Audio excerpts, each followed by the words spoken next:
So BULLETSTORM VR was first announced at Meta's gaming showcase that was held in 2023. Originally a flat screen game that was released in 2011 was getting a VR makeover by the people who brought over Green Hell VR. I never played the original, but it lended itself as funny, didn't take itself too seriously, had offensive humor, and was overall good fun. That's the original game. I'll admit, this was one of my most anticipated games to come out for this year. But the VR developer Incuvo isn't exactly the best whether it comes to performance natively on Quest. They have resorted to application space warp for both of their games, BULLETSTORM VR and Green Hell VR, which halves the frame rate. Instead of running at 72 Hz, it runs at 36 Hz. Application space warp isn't a bad technology, but take DLSS 3.0 or FSR, the implementation matters more than the feature. And in a fast-paced FPS game, it's certainly not the best decision to implement it here. I'll talk about more about the implementation and showcase that in a bit. Now, let's talk about the VR version. And oh boy, it's one of the worst games I've played.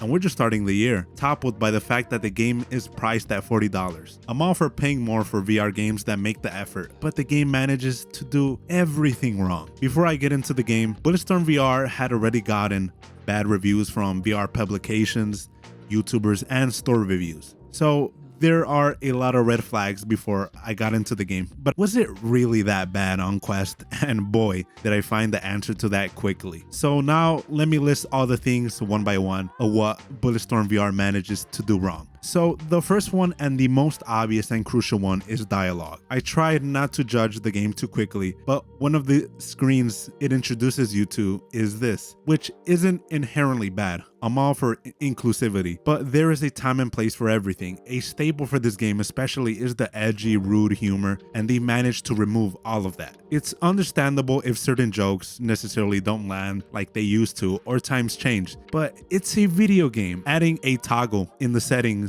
could have been enough, but no, the characters in the game don't curse at all. It's like they managed to put a Kids Bop sticker on top of the game while still leaving in blood and gore, and it just looks very hypocritical. And in the game, there are also an overwhelming amount of transitions and cutscenes that are immersive breaking, but you can toggle that off in the settings. With the cutscenes, it displays them in 3D, but there's a catch. They are extremely low res to most likely save on headset storage, as the game is 8 GB. But like, come on, the effort isn't even made to make it look presentable. And secondly, performance and graphics. And currently, the state of the game is currently broken. This game is extremely unpolished on Quest. There are constant left and right audio bugs, pop-in textures, really bad aliasing, especially on the Quest 2 version, and some of that is kept on the Quest 3. The game also has really strong fixed foveated rendering with extremely low level of detail. You have to get really close in order for any objects to have any sort of detail. I didn't boot up BULLETSTORM VR expecting a graphical showcase, but man, the game manages to be one of the ugliest games on the store. Textures and resolution is bad regardless on which headset you play on. Nothing particularly looks good except from the weapon models that you hold. In the game, there are also sequences where it tries to hit you with a wow factor and immerse you in the game, going through levels, and none of them hit at all. Another thing is that the game is using application space warp. It introduces certain bad aspects. For example, something application space warp is inherently bad at is anything that has to do with transparency, whether that's menu UI or animations such as smoke or water.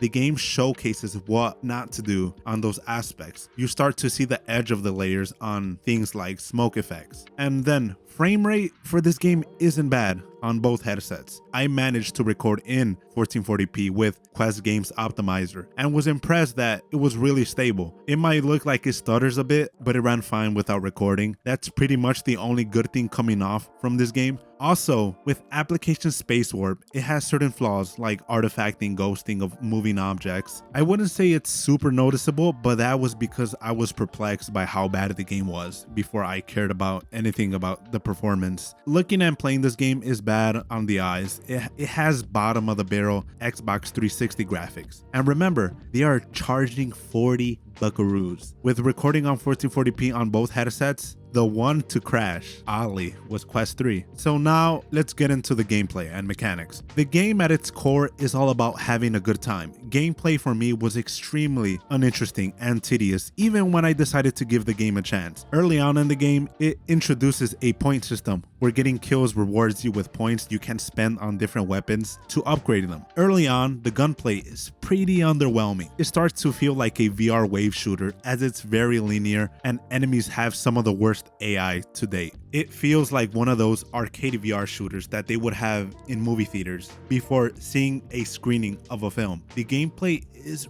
really boring and tedious as I never really had a good time shooting enemies as it feels very lifeless. Using the weapons, they feel very janky and cheap. None of them particularly have a good profile that sets them apart from one another. I would attach that problem to haptics, as on Quest 2 and Quest 3, they are set to really low, partially worse on Quest 3. For instance, take the shotgun in the game, which I played with the fully immersive toggle on. You tilt it upwards to fully chamber the ammunition, and even then it decided that today wasn't the day. Or on another note, playing on Quest 2, my companion AI was completely broken and didn't follow me for a brief period until following me, and he just stood there. Enemy AI is a gamble. They will either hide behind cover or engage you while passing you to get behind cover, or instances in my gameplay where there are multiple enemies, they will shoot and duck all at the same time. AI can be very predictable and not predictable in a bad way. The game also has that Doom VR slow-mo where you can decapitate your enemies kicking them or using the electric whip, and boy is it bad. It's a mechanic that in theory would be the highlight in VR, but it's far from it, as none of the gameplay flows or transitions well. You have to go out of your way to do the finishing moves. And overall, with my review and so many others, this game is one of the worst launches to date, and we're barely beginning the year. BULLETSTORM VR is an example of what not to do when it comes to launching a game in 2024 and onwards, especially from a dev that is a little bit more experienced. It shows there is plenty of more learning to do on their end.